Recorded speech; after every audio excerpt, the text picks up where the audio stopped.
তখন আমাকে লে খাবি রে শালা লে সামনে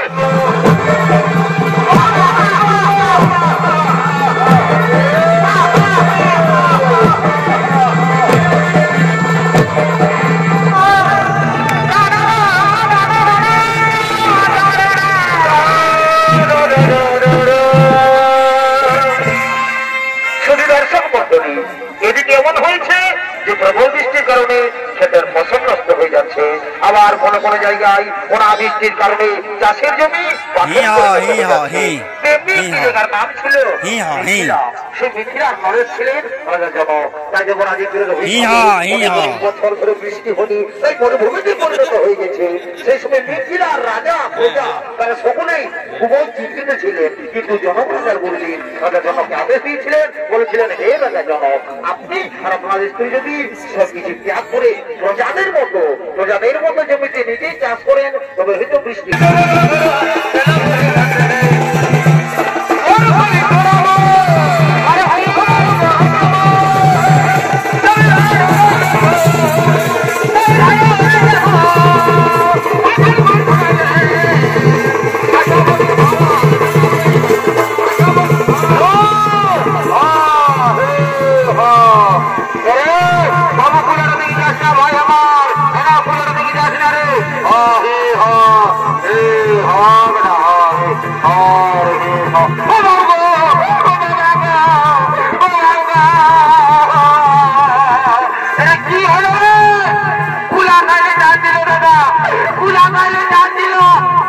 আমি বারো করছি না।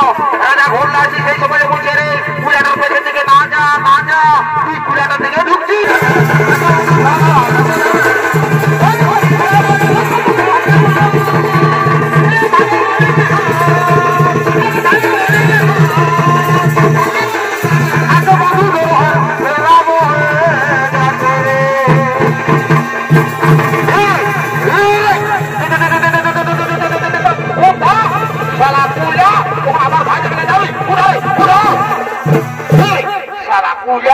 তখন আমাকে লে খাবি রে শালা লে সামনে